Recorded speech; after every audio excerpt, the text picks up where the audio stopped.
we're going to go and talk to Christopher Daniels. Chris. Hello. Hey. How you doing? I'm doing fine, thanks.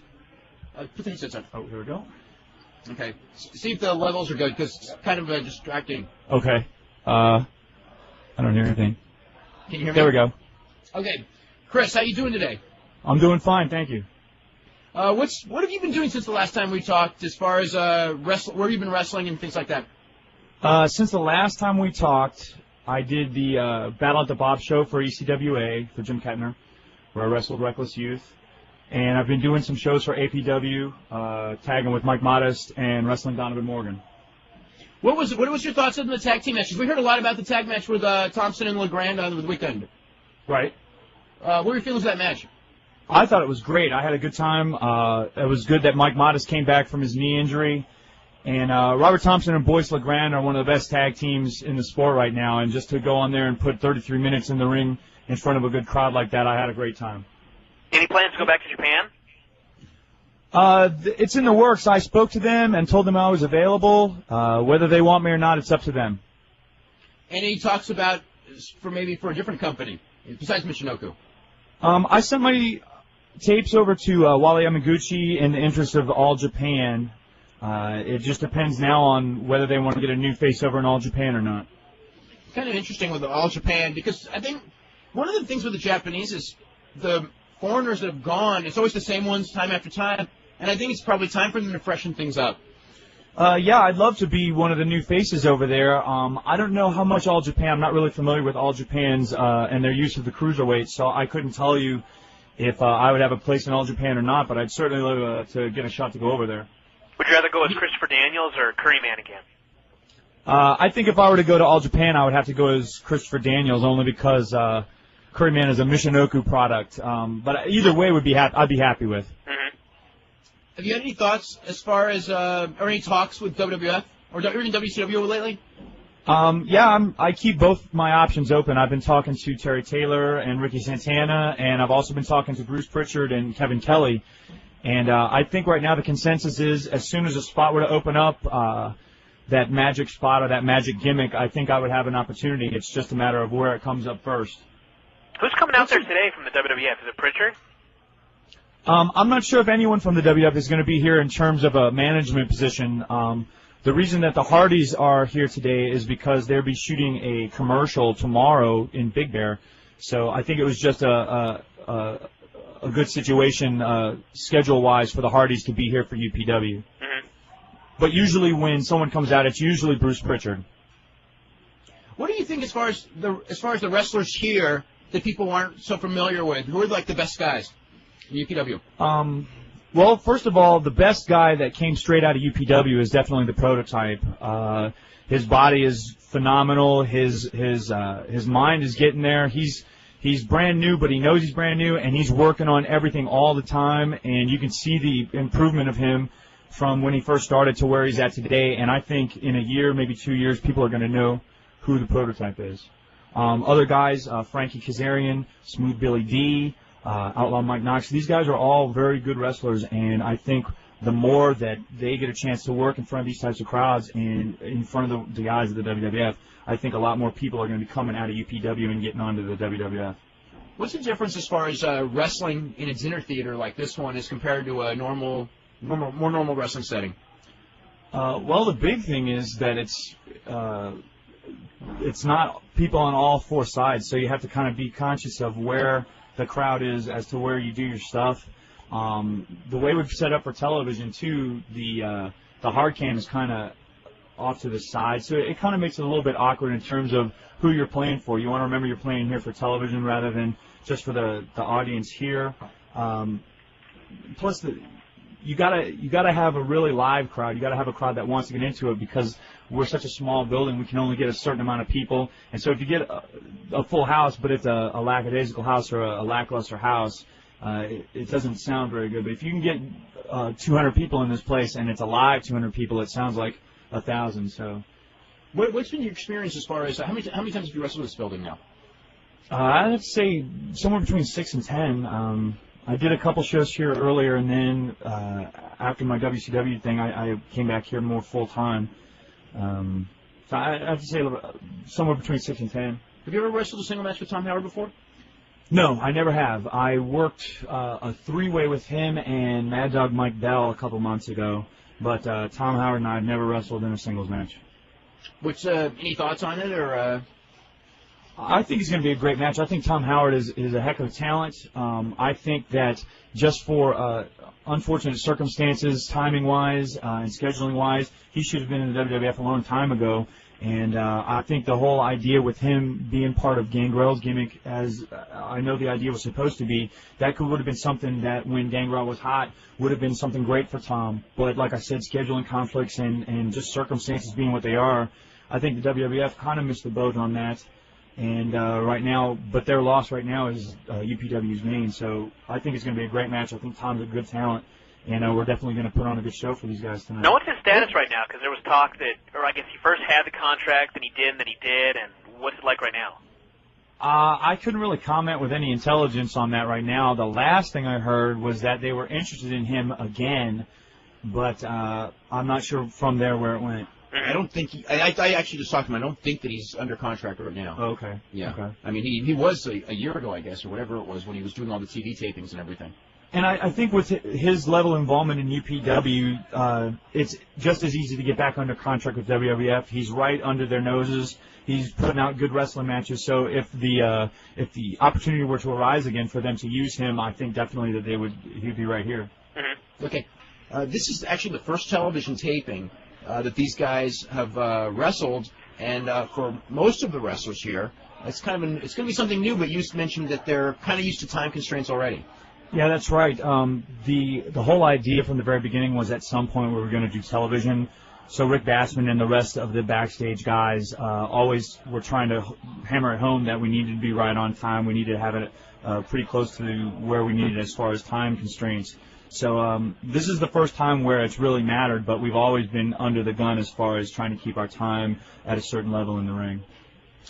We've got one phone call. We're going to go to Mark. Mark, what's going on? How you doing, Dave? How's everything? Brian, how are really good. you? Hey, good to hear from you guys. My question's for Mr. Daniels, and it's kind of a general commentary on how things work on the smaller circuits. By the way, I think it's great that you guys are doing a webcast from the UPW for tonight's big show. It validates the efforts of a lot of these small groups and helps keep the talent flowing and developing. My question, Chris, is if you were to take dates outside of UPW, okay, I don't know if you are or not, but if you were, okay, and you have maybe you're negotiating with 5 or 6 different groups for 5 or 6 different dates, is there a lot of back and forth in terms of what you're asking for in money and what they offer, and is it tough to coordinate doing all that yourself, or do you have somebody handle your business affairs? No, I handled it all on my own, and I've been very fortunate that I've rarely had any dates like coincided with each other. Most of the federations kind of actually keep an eye on what they're all doing. So, and they get a hold of me far ahead enough of time so that if something were to come up, I'm already booked for one thing or another. At least I've got that kind of freedom, that kind of leeway to be able to say, well, you know what, I'm already booked for this show, maybe the next time. So, like I said, I've been lucky where I haven't had too many dates like landing on top of each other. Now, do you find is the pace generally standard for you to work for one group as opposed to another, or is there a lot of back and forth, give and take type of negotiation? No, it's been pretty. Like I set my price, and most people have met it. So it's not been a lot of things where we've been negotiating back and forth, and I've been on television, and they've been, but we're broke, nothing like that. It's just been a matter of I set the price, and I think it's a pretty fair price. They definitely get their money's worth. I don't go out and dog it. I go out there and bust my ass every time, no matter what federation, no matter who I'm wrestling, no matter how many people are in the audience. I always go out there and try and have the best match that I'm capable of having. And for the price that I ask, I think that's a heck of a deal for any promoter who's offered. And that's great. It helps enhance your reputation. Thank you for taking my question. Dave, Brian, great show. Keep up the good work. Thanks very much. Take care. You're talking about your schedule and everything. Do you pretty consistently get a certain number of dates a month, and how many would that be, or some months you get like 1, and the next month you get 10, or how's it all work? Or how does it seem to break down? It actually does kind of break down where some months are better than others. Like this October, I had 14 matches, and there was a spell where I was working every other day. But that was because WCW was in town, WWF was in town. I had a trip to England. So all that just kind of coincided at the same time. Whereas like this December, I've only had 3 dates. I had the date last Saturday for APW. I've got tonight. And then the end of the year, December 30th, is the King of the Indies tournament that APW is running. December being a slow month because of the holidays. Some months are slower than others, but, most of the time it kind of averages out to about once or twice a week for me. Now, and you put all that up on your website, right? Schedule? I try to keep that up to date. I don't do my own website personally. I have a guy who does it for me, and just his own time constraints, whether I'm completely up to date or I'm behind a little bit. I try and keep it up to date, though. Give the address of the website. www.christopherdaniels.com. Okay. Now, what are you doing this full time, or are you doing anything else to supplement your income? And optimally, how many dates would you want to be working right now? I'd love to be working 3 dates a week. Right now, this is all I'm doing. I've been a professional wrestler only for about 1.5 years now. And I like it this way. It helps me focus on working out, training, all the things that I need to do to be ready for any dates. But I would like to be doing 3 dates a week if I could, but right now it kind of averages out to one or two. And injury-wise, how do you feel right now? Great. I've been very lucky injury-wise in my whole career. The only injury that I had was a groin pull that I suffered in February in Japan. And even for that, I recovered much quicker than I thought I was going to. So, knock on wood, I've been very fortunate. Mm-hmm. Brian, anything? That's pretty much it. Okay. You got the, I think I emailed you about this, the best foreign wrestler for Michinoku Pro, Curry Man. Yeah, you did tell me about that. You were the first person that told me about that. That was a neat little thing, especially since I haven't been there for 9 months. But that was quite an honor. Those guys have been very good to me, and hopefully in the future I'll get a chance to go back out there and don the ugly yellow outfit again. I guess someone emailed us, and I guess it's up on WF.com that Road Dogg has been suspended. He has been suspended? Yeah, they said for, what was the term? Undisclosed reasons. Oh, there you go. Us. So, yeah. But obviously the reasons were what you were talking about. Mm-hmm. Yeah. So we'll have more on that, I'm sure, later in the week. As far as in the upcoming year, are there any big dates that you have upcoming? Well, the only one that I can think of right now is the 2001 Super 8, which is February 24th, 2001. And I'm not even actually booked on that at this point, but the possibility that I will be booked on it, hopefully is large. I hope that I'll get a chance to go in and defend the title this year. It may go that way, it may not. It's up to Jim Kettner. But whether I'm in that tournament or not, it's definitely a big date as far as independent wrestling goes. And hopefully I think the tournament will be as good this coming year as it has been in the last 4. Any promotions around the world that you've really wanted to work for that you've never had a chance to go? No, I've been pretty fortunate to be able to work for the places that I've really wanted to go. I would like to go out down into Florida and work for IPW. There's a good group of guys down there, Scoot Andrews, Jet Jaguar, those guys down there. I haven't really had a chance to work with them yet, but that's the only one off the top of my head that I can think of. Mm-hmm. Let's go to Tom in California. Tom, what's going on? Hey, how you doing? Doing really good. All right. My question is for Chris.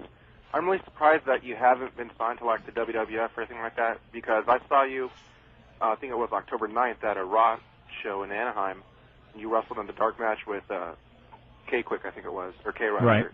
Right. And that was just unbelievable. I'm serious. Thanks very much. I really appreciate that. I had a good match with K-Quick, who they're calling him now. And, I'd heard a lot about him from Reckless Youth because they were in Memphis together, and I was happy to get a chance to work with him. As far as why I'm not booked or working for WWF, I feel the same way. I don't know why, but right now that's the case, and hopefully it'll change. All right. Thank you very much. Thank you. Okay, very welcome. Is it ever, as far as at this point in your career, does the frustration ever get to you, or do you just kind of figure you can bide your time? Kind of like when you watch wrestling on TV. I mean, you have to go in there and look and go, half these guys, 2/3 of these guys, I'm as good as, better than a lot, and I'm here. Does that ever get to you, or do you just figure that sooner or later the ability is going to play out, and they're going to someone's going to find a spot for you, and you're going to be ready when that happens? I try not to play the why him not me game, just because the only thing it makes me do is make me really upset. So I'm happy for the guys that are there that have their opportunity, And I just, like you said, I kind of bide my time, and I figure at some point, if I keep going out and having good matches on the independent scene, keep having good matches in dark matches when I have those opportunities, at some point something's going to break for me. I mean, I can't keep beating my head up against the wall and thinking this is the way it's going to be for the rest of my life, or else I'd slowly and surely go insane. But, like I said, I'm trying to keep my level of ability up. I'm trying to get better. I'm trying to keep myself in the eye of WWF, WCW. Anyone that would give me the opportunity, I'm just looking for that opportunity to do what I can do. You ever talk to the iGeneration people, or no? You know what? I did talk to them. They offered me some work, but they never really came through with a date. It was just like, hey, we're interested in using you, and I was like, hey, I'm interested in working, and that was the last I heard of it. So, hopefully they'll call me back if they're listening. Call me back. How about Mexico? How much work have you done there, if any?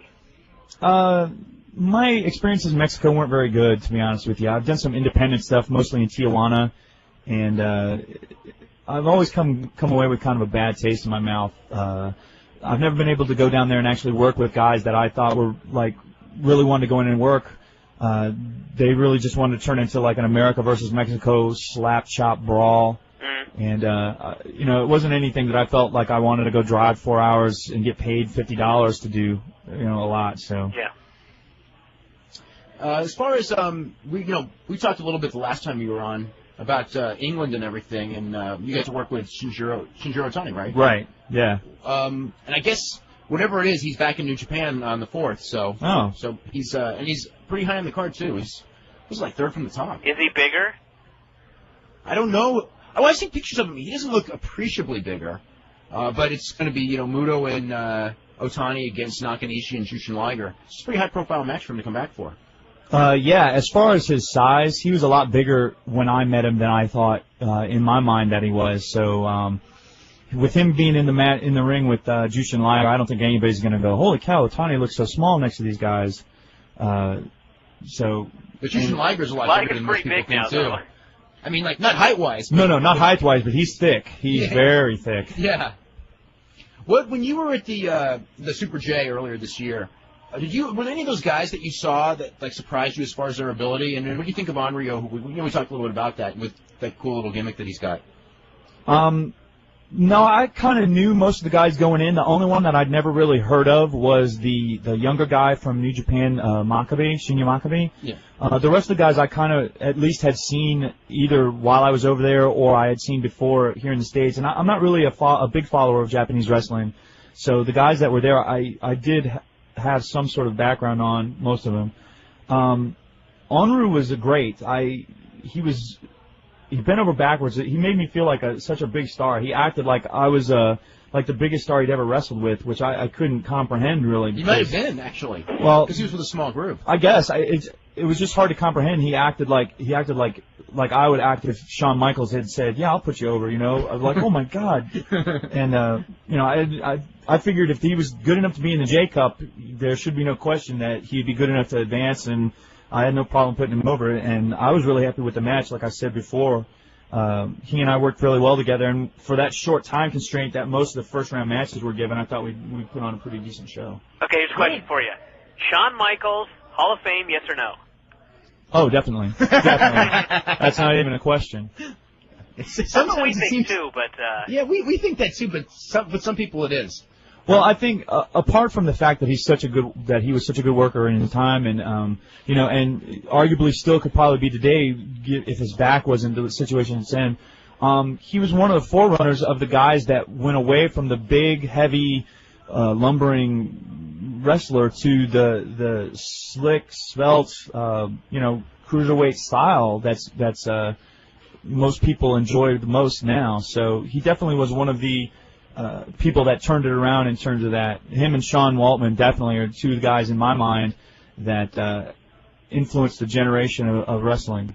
When you were starting in wrestling, and Shawn Michaels was he one of the guys that you would look at and go, because you're smaller than certainly the wrestlers of the 80s, you're a lot smaller than them. Right, definitely. And you go in there and you saw Shawn Michaels, who was able to be a solid main eventer and a superstar. Was that one of the thhave you go, okay, the size isn't like it was in the 80s where I am big enough to where I can make it if I have ability, whereas in the 80s, guys your size, it would have been real tough no matter how good you were.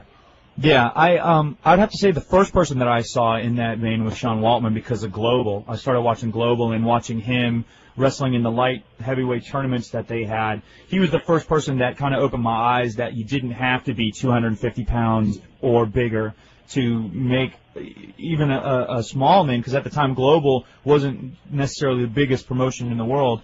But Shawn Michaels sort of came slowly but surely from the tag ranks to that first opening heel spot that he had against Jannetty and against Martel at that one WrestleMania, and slowly but surely built his way up into Intercontinental Champion and World Champion. So it was kind of like two different avenues for the two of them, but definitely the same result.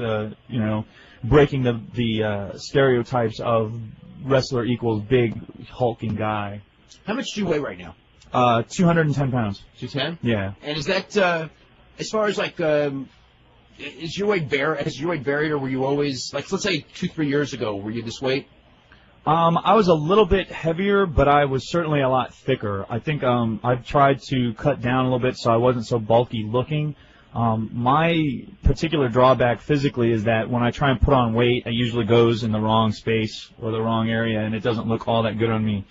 So I've been really conscious of trying to cut up and stay cut looking and try and carry myself so that I look thicker than I really am. I don't want to get all bulky and puffy and carb up like a lot of guys that I've seen who are trying to put on weight. They just put on weight and they don't care whether they look fat or put on a pair of tights and they look like they ought to be wearing singlets or something like that. Now, with you in the ring during a match, when you're heavier, does that work against you for conditioning, or did you never get so heavy to where that was an issue? I've never been that heavy, unfortunately, where it's been an issue. I wish that was an issue with me sometimes, that I was so big that I had to worry about conditioning. But I've been pretty good in my career, knock on wood, about trying to keep my conditioning up, just because I knew that was the style that I needed to run. Nobody's really going to come and pay money to see me try and press slam guys or hit them with power moves all night long. It's always been a high-flying style, so I've always tried to keep the weight where I could do the flying moves and do them well 10 times out of 10. Now, there was one move that everyone talks about that you do, and I don't even know the name of it, but I guess it's that. It's kind of like the neck breaker. Oh, no. Angel's Wings is the other one. The Last Rites is the neck breaker. Okay. It's basically an inverted swinging face breaker. Like a shake, rattle, and roll, but the guy's upside down. Kind of like Reno's deal, or? Well, yeah, it's like Reno's deal, except I've been doing it for about 5 years longer. I'm not bitter about that at all. I can't say he stole it. I was just speaking to someone about that, and someone mentioned how I felt that Nova was using it, and I said, it's not like I discovered it. Well, I don't know if he'd ever seen me do it before he tried using it, so I can't say he stole it. I mean, it's not like I discovered an ancient hieroglyphics. It's at some point someone goes, well, I can put his head here and do this with it, So it's not that he stole it. It's just that he kind of had the same idea. And, we can debate who did it first. But, in my mind, I had it first. And, I could show tape about it, but it doesn't really matter. In the end, it doesn't. Actually, honestly, and that's not a bite on anybody. What's that? To some people it does. That's why we have to bring it up. Yeah, I just, that's kind of a... It's lame? It's I understand where a lot of guys are coming from, because the whole idea, I always saved Last Rites. I never want to do it on television unless it's a finish. I never want to do it in a match unless it's a finish, because I wanted Last Rites, honestly, I wanted it to be the next DDT. I wanted to make that mark on wrestling where that move was a big deal, and people go, like people say when Jake Roberts, and they talk about the DDT. The DDT was a big move, and it's still a big move. And I would have loved to have been the guy that brought Last Rites to television, and everyone 5 years, 10 years from now is using it and going, hey, you know what, that was Chris Daniels' deal from the beginning. So, I understand that philosophy. I just, at this point, I can't really be bitter about Nova being able to use it on television or Reno being able to use it on television. It's just the way that went. I would love to have been the first guy to use it on TV, but it didn't go that way. Our guest right now for this segment is John Cena, the Prototype, who was featured on Discovery Channel, right? That's correct. What was the reaction to you since we've been actually ever since that Discovery Channel show? We've been talking about your diet. Your diet. Yes, the diet. The diet is mostly just food and lots of it. Lots of chicken, lots of steak, lots of eggs. It's a pretty big grocery bill. Now, realistically, how many meals a day do you eat, or do you just eat constantly all day? It depends on how long I'm awake. I eat about 8 to 10 meals a day, every 2 hours. A meal can be 2 cups of milk and 2 scoops of protein, or it can be 24 ounces of steak. 24 ounces of steak, and then you're eating 2 hours later? Of course. Oh, my God. That's difficult. You got to do it. Now, training-wise, how long have you been into the bodybuilding? I've been in bodybuilding. I started competing ever since I was 18, but I've been into it ever since I was 12. And how old are you right now? 23. 23? And you're originally from Massachusetts? Originally from West Newbury, Massachusetts, yeah. Okay. And how did you wind up in Southern California? I came out on a spring break from college, and I liked it so much. As soon as I graduated, I moved out here. I had no aspirations of doing anything with wrestling. My very first job, I got tied in with Smelly, who wrestles in here at UPW. He forced me to come down here, and it's been good luck ever since. How is it going on the road as far as trying to eat every 2 hours? You just pack your food in the cooler. You got a big ice chest. Like today, I got a bunch of stuff in my bag. You make do. So it's been pretty easy for you?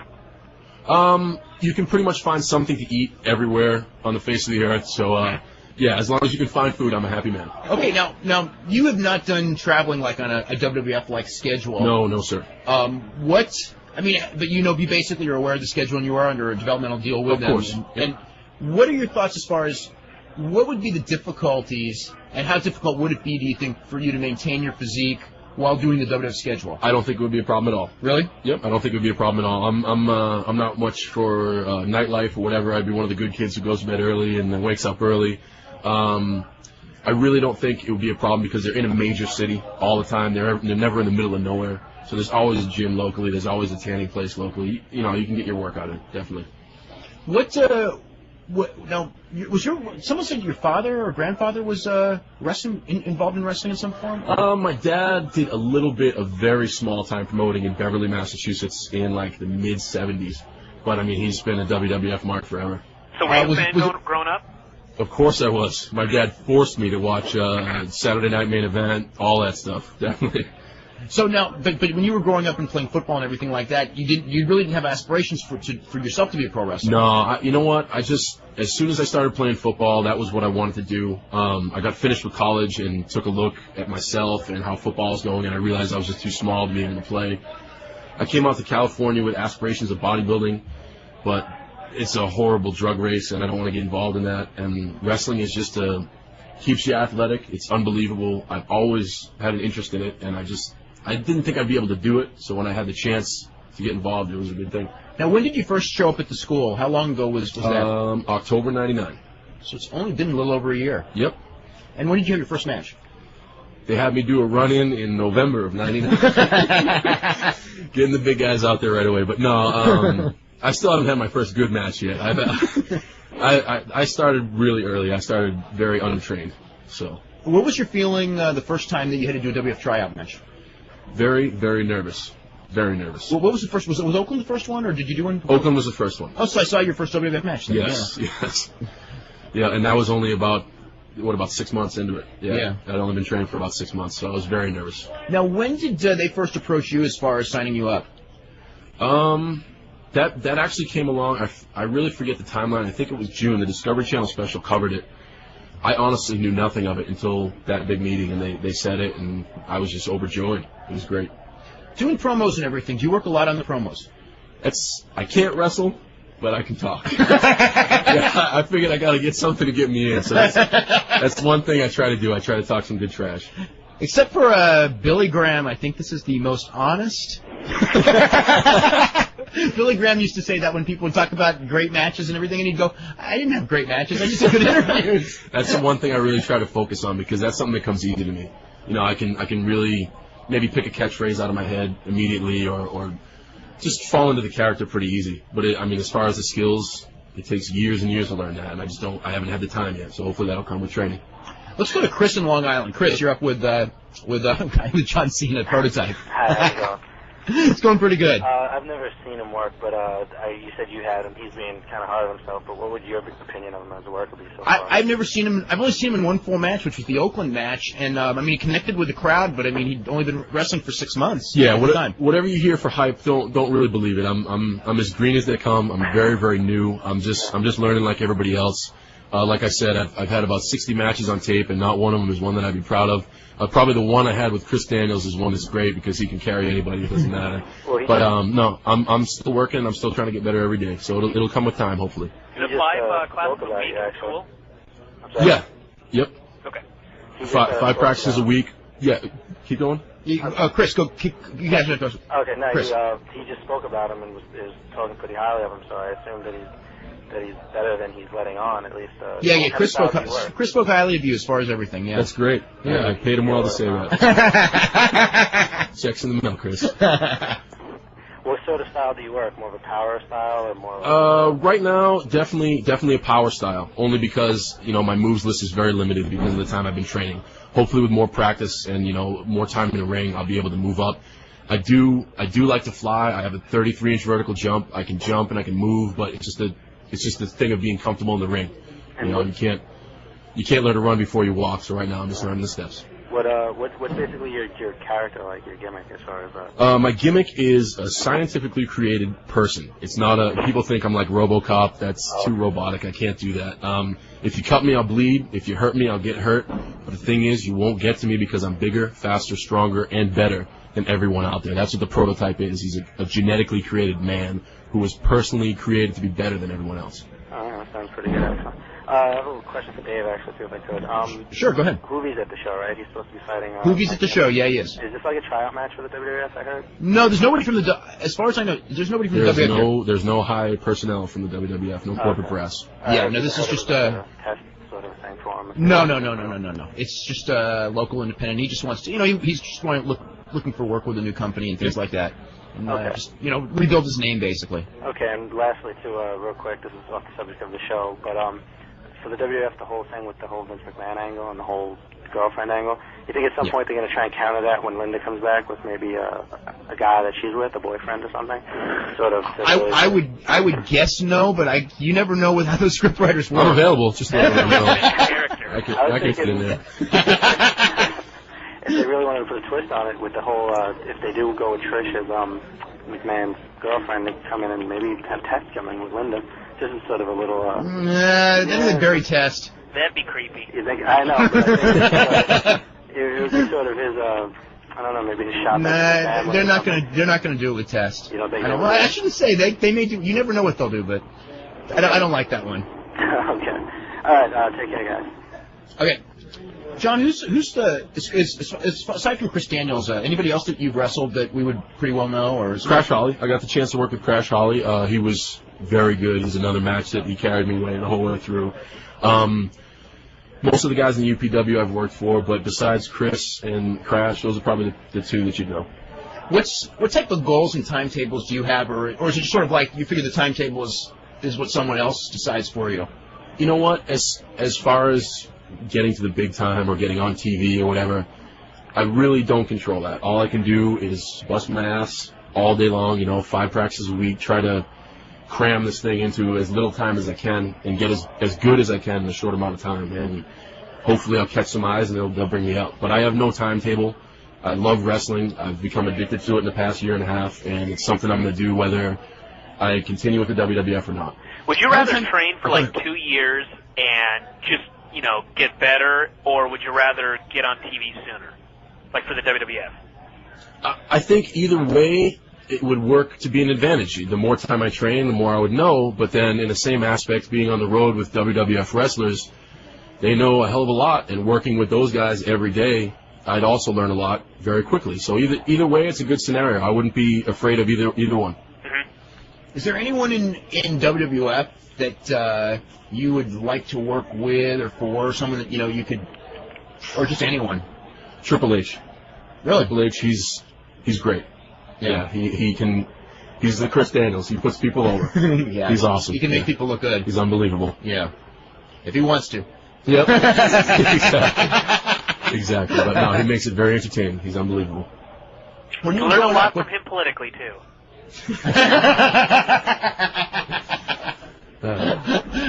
when you were growing up, was there anyone in particular that you liked watching, or was it just sort of like your dad made you watch and you didn't? To tell you, no, I loved it. I liked watching all the bigger guys, like any of the guys with muscles. Don the Rock Morocco is one of my favorites just because he had those freaky veins all over him. The big delts, yeah. Hogan, Warrior, like Butch Reed, all those guys. Just the bigger guys. For some reason, that was always my thing. You know. Were you into as far as like a bodybuilding fan when you started bodybuilding, or did you just do it for football? No, to tell you the truth, I did it because some bully was threatening to kick my butt in the schoolyard. And I figured that'd be a way for self-defense. I figured if I started lifting weights, he wouldn't mess with me anymore. So and then you just got addicted to it, basically? Yeah, I would train every day at my house, and this went on for about 3 years, and when I was 15, I started playing football. And the coaches kept preaching that the stronger you are, the better you are. So I was good at the strong thing. I wasn't really good at playing. So I beefed up my strength, and hopefully the athletic ability came with it. And you played college football? Yep, I played college for Springfield College in Springfield, Mass. I graduated in the class of 99. I was a first-team Hewlett-Packard All-American in 99 and the team captain. And as far as pursuing football, you just felt that because of the position you were too small? Or? Yeah, unfortunately, I was an offensive lineman, and that's something I'm not an athlete. I'm an offensive lineman. I can't play anywhere else on the field. And today, offensive linemen are 6'5" and taller, and 300 pounds or bigger. How much are you weighing right now? 250 at 6 feet. 6 feet, 250? Yep. Do you think that's the best weight for you for wrestling right now, or would you like to go up or down? I've been told not to go up. I've been as high as 275. I really like 250. I can breathe. I don't get blown up as fast. I wrestle really comfortably at 230, but it's very much of a hassle to lose all that weight. Really? Yeah. But you don't need to. It's not a weight class thing. No. Like amateur wrestling where there's a purpose of cutting weight where you're uncomfortable. Yep. Yeah. But just for weight bearing, getting that 20 pounds off you can move quicker. Everything's a little bit smoother. But 250 is like right in the middle. It's comfortable. Like I said, I don't get blown out, so it's good. So now, as far as your lifestyle right now, it's pretty much the training, going to the gym, training here, and eating all day. That's it. Okay. You don't do anything else? And watching tapes. And that's it. What type of tapes? Anything I got my hands on. Japanese, Mexican, or no?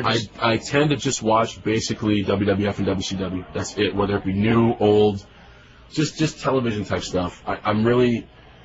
I can't say that I'm not a fan of it because I like to see the high spots and stuff like that, but right now that's not my caliber of work rate, so I don't want to go and watch that and then try to emulate it and just do a very poor job at it.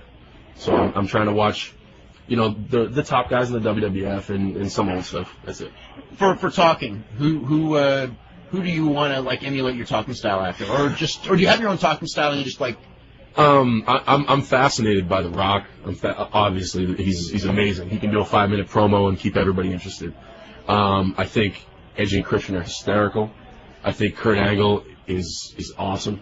Those guys, anybody that can cut a great promo and have you interested in them is unbelievable. What was your reaction to some of the WWF guys when they come down here and wrestled, like Kurt Angle? Awesome. The WWF atmosphere is awesome. Everybody is so nice. When I went up to Oakland, and even in the Staples Center in Los Angeles, I feel like such an ass because I feel so out of my environment. Here's the top of the food chain. These guys are it. And you think it's going to be all cutthroat, and you think they're going to want their own space and stuff like this. These guys are down-to-earth people. It's a total family atmosphere. I can't say anything bad about the World Wrestling Federation. What was like the first step that they started talking to you about when they first were talking to you about signing you up? Believe it or not, I am like out of the link. I'm out of the loop. They don't say anything to me. They go through Rick Bassman, the head of UPW, for everything. When Bruce Pritchard comes out and like Jim Ross comes out to watch our shows, I'll talk to him then. It has nothing to do with wrestling. I'll tell him to stay out of trouble. I'll ask him how his life on the road. That's it. We very rarely talk about wrestling. Rick handles all that. Have they talked to you about like perhaps going somewhere else to another territory? Are they going to stick with you here for long? Honestly, I know as much as you do. They don't tell me anything. Well, I'll ask and pass it on. Maybe. I just show up and work. That's it. Tonight, who are you going to be wrestling tonight? I have some sort of mystery opponent they have planned. I guess you'll have to stay for the show and find out. But actually, I do know, but that's okay. Rick Bassman has his hand in it, so it should be pretty good. Yeah.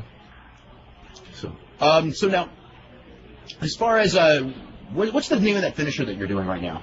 The announcers have dubbed it the Proto Bomb, so I guess we'll go with the Proto Bomb. It's a belly to back setup, which ends up in like a sidewalk slam with my opponent doing a 180-degree rotation. It's pretty easy for me because it's just easy to control the guy's body, and it actually looks kind of decent. So it's a pretty cool finisher. I'm working on one right now that I don't know if I'll be able to use. It's just picking a guy up for a regular scoop slam and then turning it into a rock bottom. It's also pretty cool because the guy goes through a 180-degree rotation, but it ends up in a rock bottom.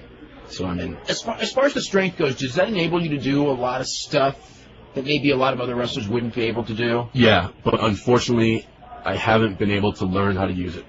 You know, like I said, I have a good vertical leap and I can jump, and I have pretty good agility.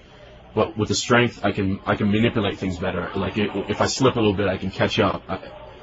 It helps with like blown spots. You know, you can cover something up. So the strength helps a lot, but with more work, I'll be able to use it. You ever doing like powerlifting stuff or just regular weight? Yeah, all the time. That's a big part of my training. I mean, looking good is one thing, but strength in the ring is another thing. You can use them in both aspects. So your training is you're training very heavy weights or moderate heavy weights? When Everything from heavy to light, from 1 rep to 25 reps to 500 reps. Really? Everything, yeah. Really? What would you do 500 reps for? That's if you come into the gym and you're not feeling as strong as you usually do, you put a couple plates on the leg press and you just go until you can't go anymore. 500 reps? We call it the Indianapolis 500. Oh, God. I've never done anything like that in my life. It's pretty excruciating. My girlfriend used to make me do 100 reps for calves, and that was like one set. That's it. It's pretty cool. We've made some people cry. It's pretty fun. I would bet. So we've got two guests right now. We've got Mike Modest and Donovan Morgan. Donovan Morgan's the head trainer of All Pro Wrestling. We haven't had him on the show. We've had Mike on a couple of times before. And we're going to have, for those of you, we're going to have John Cena on again in mid-January between meals. So that should be pretty good. He would have to eat during the show. No. We scheduled it that it's right between the meals. Oh, okay, that's good. Yeah. 90 minutes. That's all we could get. Anyway, Mike, you've been since last time we talked to you, you've been working a lot with Urban Wrestling. Yeah, the Urban Wrestling Alliance. As basically, what's your role? There's the head trainer. Yeah, I'm the head trainer, and I will also be wrestling for them in January. We go back to taping. So, I'm pretty excited to get back in the ring. I just had orthoscopic surgery done to my right knee, and so I can't wait to get back in the ring. Was the match over the weekend your first match back? Yeah, it was. Yeah, 33-minute match, me and Chris Daniels versus the West Side Players. It was a pretty decent match. It was okay. People raved about it. Yeah, it wasn't anything to rave about, but it was good. It was a good match. Then, Donovan, you've been taken over as the head trainer at All Pro Wrestling. What's that been like as far as that's concerned? Well, Mike Modest refers to it as me kind of being the one-legged man at the ass-kicking contest. So, but it's been good, Thank God I have Mike to call, because Mike trained me, and anytime I need advice, Mike's the first one I call. But I think I'm doing a pretty good job. I'm running it just the way Mike has run it for all the years that he's been head trainer there. And I think we're doing a good job. We're still old school, in a lot of different ways, but we're also incorporating a lot of the new stuff too. So we have a pretty good hold on things right now, I think. I'm Donovan's Roland hotline. Whenever he's got issues with Roland, he calls me and says, "Mike, Roland's he's driving me nuts. What do I do? And Roland and I are very tight, and also Donovan, and so between the three of us, the thing still seems to run like a well-oiled machine. Donovan, for you, when you started in wrestling, which was only a couple of years ago, in many ways it was a very different business. How do you feel like as far as like the changes in the business and adapting to the changes when you go out for a match? Let's say now, what's your mentality as compared to say even 2 years ago, as far as what you can do and what you have to do differently with this differently educated crowd? Yeah, that's a great question. Up until like 6 months ago, I'd always go into a match and I'd start with lockup, some chain wrestling, maybe a little amateur, and then build the match from there. And nowadays, it seems like you get in the ring and it's just punch, back and forth, whip them off, quicker. The fans want to see quicker paced, faster matches, and especially here, at UPW, I never really lock up and go into any amateur wrestling or hold to hold because the matches are real quick and they want to see fast-paced WWF type action, and it's changed tremendously over the last couple of years. But I still, when I wrestled at APW, like I had a match with Chris Daniels not too long ago, we went 20 minutes, and there was a lot of wrestling in that match. But I kind of just, adapt to wherever I'm at the time. Do you think that's just a trend, or you think it's like a permanent change where that's what fans are going to accept from now on? I don't know. I mean, if you ask me what I wished it was, I wish it would be just a trend, because I love wrestling. I love building a match. I love taking a headlock and making it mean something in the match. And now, really, headlock doesn't mean jack. And I pray it's just a trend, but I think it's probably the way wrestling's going to go. It's just going to build, and that's what people are going to want to see. People aren't going to want to see it slow down. They want to see it get faster. Sadly, since it's been labeled sports entertainment, they are driving the workers more and more towards the entertainment side of the business, which is, kind of sad. I remember growing up and watching guys like Ray Stevens and Pat Patterson, Rocky Johnson, and they really knew how to build the psychology of a match and everything, and I think that's the art that's being lost. You mentioned Rocky Johnson. Rocky Johnson, I guess, is going to be working with you very soon. Yeah, Rocky Johnson, I think, is coming aboard UWA, which I'm very, very excited about. Obviously, I can learn so much from a guy like that. Already though, he's a little old school sometimes, even for me. But I think overall, I think it's going to be a great thing for UWA, and I really think that some very big things are going to happen with UWA. It's a totally fresh product, and now with Rocky on board, I don't see how it can be stopped. How's Tony Jones doing there? Tony is great. Wherever I see Tony, he's an incredible wrestler.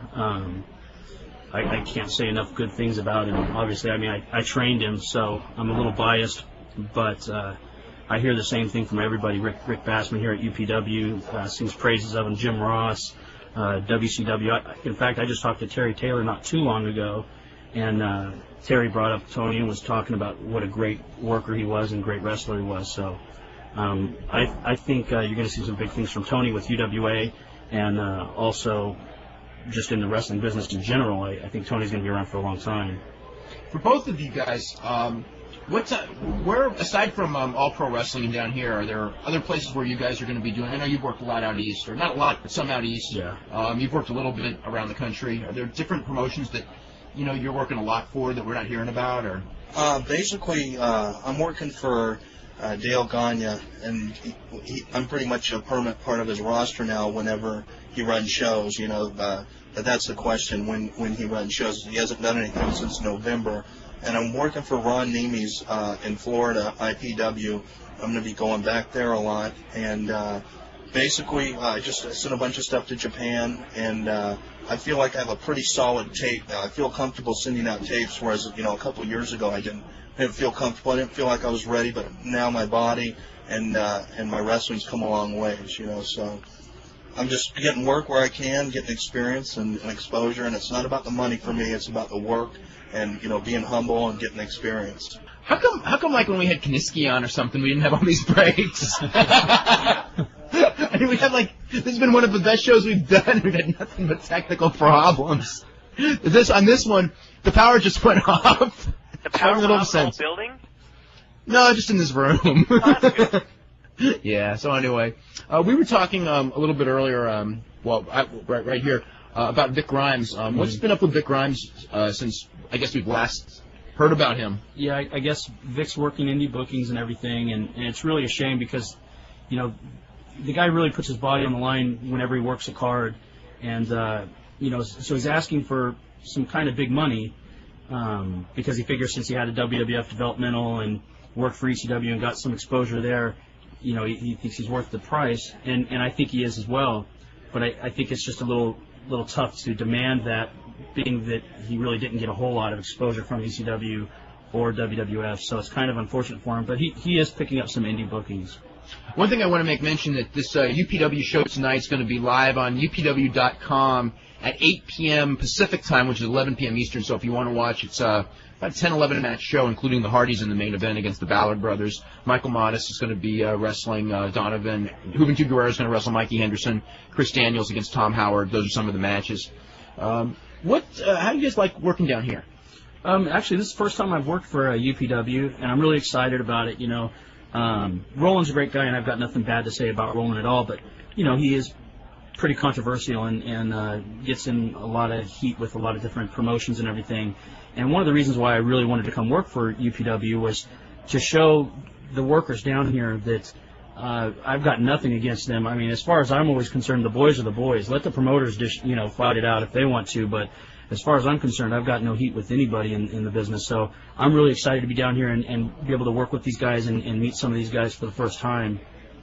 And Donovan, you've been here a couple times before? Yeah, I've been here about 3 times before. I mean, I have nothing but good things to say either. It's definitely it's good from an experience standpoint because you get to work in a company that is exactly what the WWF wants and exactly the product that they like. And if you have a match, like the first time I wrestled here, I did take a hammerlock in the first 30 seconds of the match, and they told me, hey, the WWF really doesn't want to see hammerlocks and headlocks. And I said, okay, no problem. Next time it's punch, kick, stomp, But it's good from an experience standpoint. I like it. I like the guys, and Rick's really treated me good with respect. So is that punch, kick, stomp, or kick, stomp, punch? Oh, no, I think it's punch, kick, stomp. I always get confused on those. Now, when you guys come down here, and this is the first time I've ever been here, but I've noticed like the setup and things like that. What do you think they do good here that they could do up in Northern California with the APW as far as like the production end of the show, or is it basically the same in your mind? Well, APW has a pretty good production, but the first time I came down to see a UPW show, I was just very, very impressed at the way Rick runs this thing. It's run just like WWF, WCW.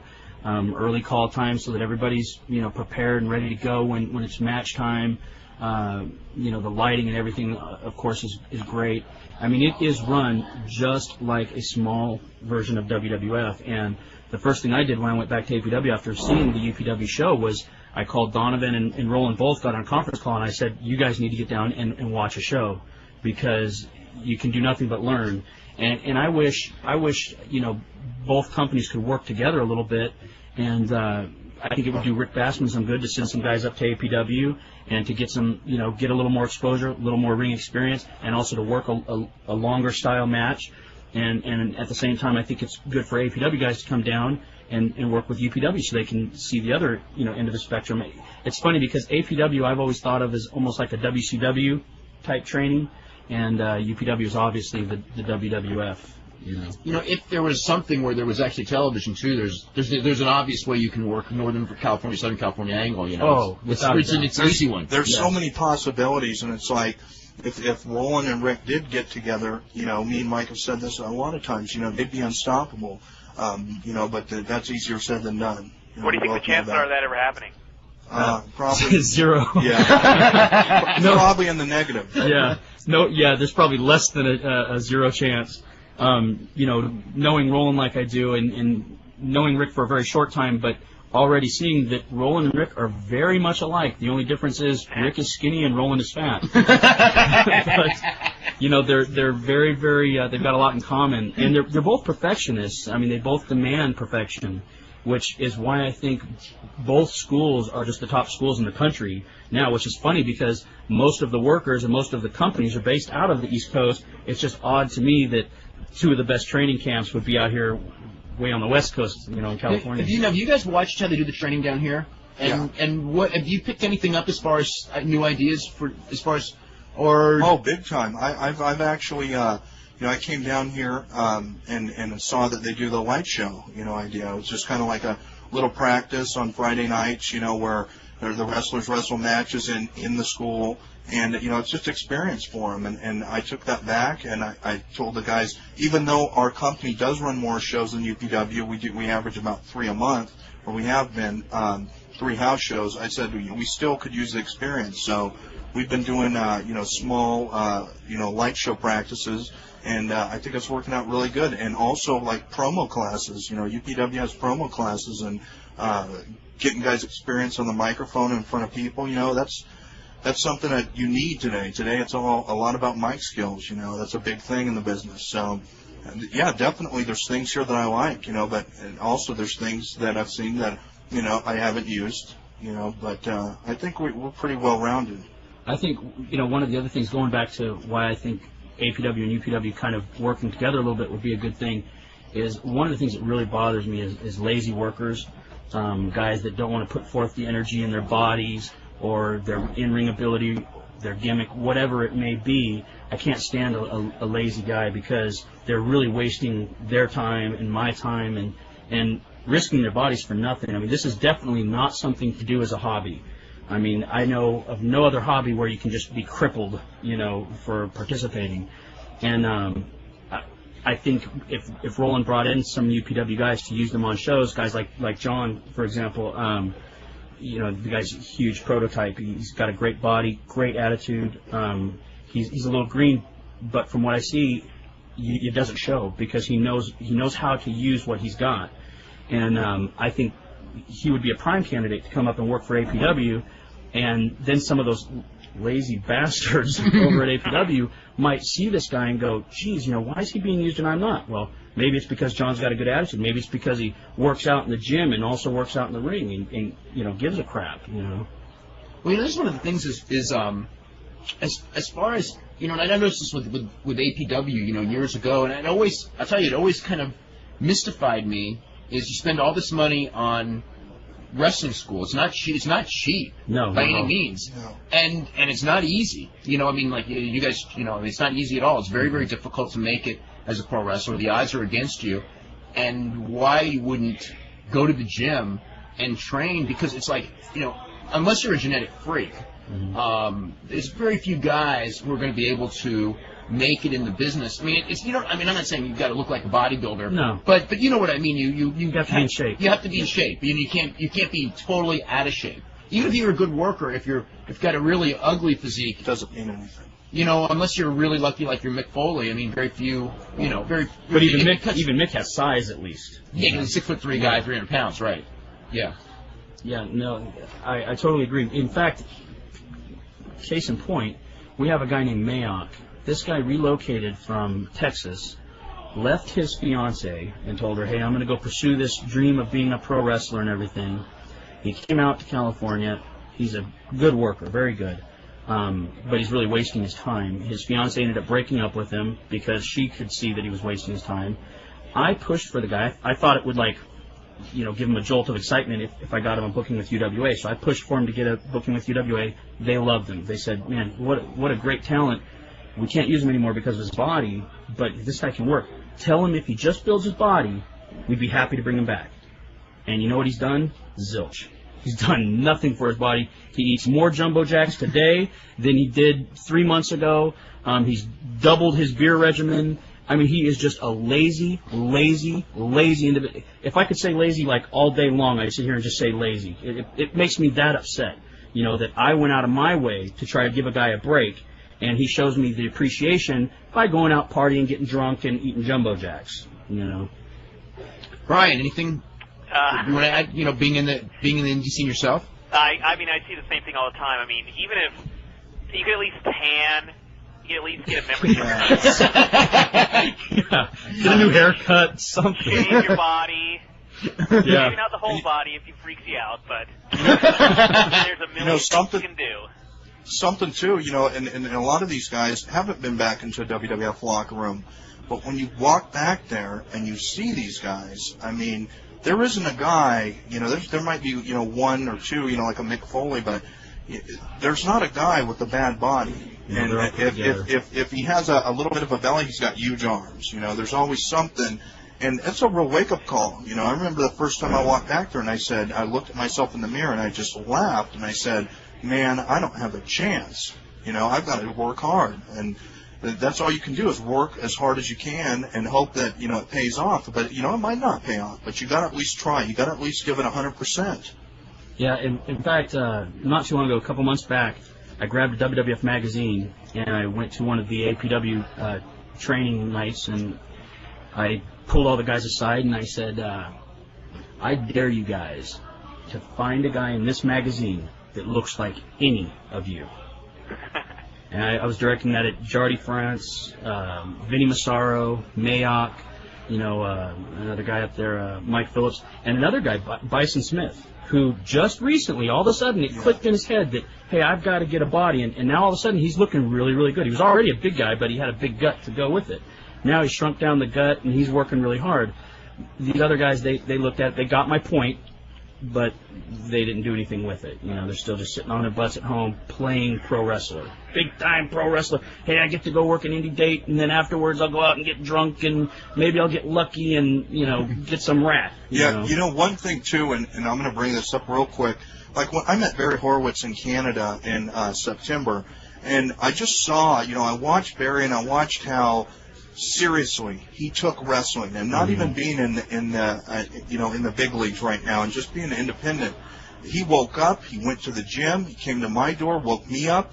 We had a protein shake. He takes it so seriously. He's a true professional. He is a true professional. And I'm thinking, this guy's 39 years old. He's been wrestling for 19 years, and he still takes it seriously. And you got to respect that. And that's the way. Right when I met Barry, that's the way I evolved into be. I want to be. Barry's like a role model for me, like the same as Mike. Mike Montis is a big role model for me too. I gotta disagree with you though. There's no way Barry's 39. I think he's close to 33, 32, or something like that. No. Hey, Barry, I'm not here. I'm not here pulling for you, Barry. He's been around for about a good 20 years. A guy like that to turn everything around, Yeah, and I'm just trying to give Barry a push. Yeah, it does, Brian. Just working with one particular guy, if you, like some of those guys that are, they've had maybe 10, 15 matches, just one match with a veteran, you just learn everything. Yeah. Exactly. You see the way they conduct themselves outside the ring is a big thing. I've seen guys, up in that tour in Canada, there were a few names up there, and after the matches they go out and party and do who knows what, and that's not Barry and that's not me, and that's not taking it seriously, In fact, my first pro match was against Coco Beware at the Seyland Arena here in California, and I think I learned more. People always ask me, what's your most memorable moment? What's your favorite moment in your career? Was it WCW, the almost contract, or was it WWF, the big tryout? No, none of those. My most memorable and I think the most influential moment in my pro wrestling career was my match against Coco Beware. I went out there and he, I went like 5 or 6 minutes with him, and I learned so much just in that one match. He probably doesn't even remember me. I was 18 years old at the time, but I really learned so much from him, and he really is the one that turned around my career. He was the one that made me decide, hey, wait a minute, I don't want to be a WWF jobber that just comes in every once in a while and gets squashed by a guy.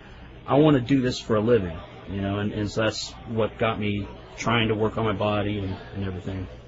Was there anything in particular? Now, you guys had, I guess, what would be a pseudo WCW tryout match when you guys wrestled each other, and was that in? I was at the show. Arco. That was an Arco. No. I don't mean the actual tryout. I mean the 25-minute match that you guys had. Really hot match that we had earlier this year. San Leandro. Yeah. The San Leandro match. Jim Barnett was there. When Jim Barnett was there, exactly. Were you guys nervous at all, knowing that Jim Barnett was there, or? No, it was really funny because Jim had come to look at me and Tony Jones and everything, and it was funny because he saw me do a training class that night, and the next morning before the match, which he came to see, he told me that he had already called Kevin Sullivan. He already suggested that they hire me. He didn't even see me work. All he saw was me train guys, and he was so impressed. So I already kind of had a lot of that nervousness already taken care of, and I had already talked to Kevin, already knew that I was going out to Orlando to work for WCW. And so I wasn't really that nervous. Yeah, it kind of took the nervousness off the match, yeah. And it was a great match. We went like 25 minutes, and too bad the crowd was more into the women. I know. Those damned women in this pro wrestling business. We got to go to Matt in Vancouver. Matt, what's going on? Hey, how are you guys doing today? Hey, really good. Hey, Mike. Yes. How after your WCW appearance and your appearance on Beyond the Mat, have you got more money for your bookings? Well, like, I got a job with. Has it gone up? I got a job with UWA, and I'm being paid very well, and it's a great company, and so yeah, I'm very, very happy. In fact, it's funny, things always happen for a reason, and when the WCW contract never came to be, it actually ended up being a great thing for me. It was really a blessing in disguise, because the company's having some rough times right now, and it would probably have been a bad time for me to be there. And I still talk to people from WCW, and I have no ill feelings towards the company at all. In fact, I hope to see them turn around real soon. Who were the workers that you grew up looking up to, saying that you put your style to? Ray Stevens was very influential. I was a big Ray Stevens fan. I liked Lonnie Main, Moondog Main, a lot, although I don't wrestle like him at all. I was a big Lonnie Main fan. Also Rocky Johnson. I liked Pepper Gomez. A lot of the guys that wrestled for Big Time Wrestling, Roy Shire's promotion out in San Francisco. Also guys like Roddy Piper and Jimmy Snuka too. Have you? How old were you, Mike, when you started going to wrestling or started watching wrestling? When I started watching wrestling, I was about probably 3 or 4 years old. Oh, really? Yeah. And I watched it with my uncle, and I used to pick up the pillows and act like they were chairs and smack them with them. And then I stopped watching it. My parents never liked it at all, and I stopped watching it for a couple of years. And as soon as Vince went nationwide and everything, and all of a sudden he was on my cable channel, I watched and became a diehard fan. I watched world-class repeats on ESPN over and over again. I knew every spot by heart. Of every match. Yeah, of every match. And Global and old AWA tapes. And, anything that I could get my hands on, I was more than happy. And I'm still that way. I try to get as many tapes from Japan as I possibly can, because if you ask me, that's really where the talent is today. It's different though, because the politics and everything. Japan in the last couple of months just hasn't been as much fun as maybe three years ago when it was awesome. Yeah, they're having a lot of problems over there. It's too bad. Mike, anything else? Mike, would you ever want to be booked in Japan for any of the indies or All Japan or New Japan? Yeah, I'd love to work. Yeah, oh yeah, definitely. I'd love to work for especially All Japan. In fact, I came real close to working over there. Wally Yamaguchi was running a show, and very, very nice man. I spoke with him on the phone, and I was supposed to go over there, and that's when I blew out my knee, and I've been out for 3 months since that happened. So I was really, really disappointed, because it's always really been my dream is to go to Japan, and then I got my big opportunity, and my knee prevented it from happening. Dave? Yes? That Mark Mann situation, that he really didn't shake DDP's hand, is that true? Yes, that whole story is true, yeah. And Scott Steiner really punched DDP in the face without shoot? Scott Steiner didn't punch DDP in the face. He kind of bear hugged him and took him down and scratched his face up. He may have thrown one punch. I don't know, but he had him down and they couldn't pull him off. Was basically what happened. So it's not a work? Are you sure? I can't tell you anything for sure. People who are there that usually can see through that stuff when they do those fake. Whatever the word is, those work shoots, they think that this one was real. We're totally out of time. Okay, I want to apologize for everyone for all the technical problems on the show. And anyway, we will see you tomorrow at 6.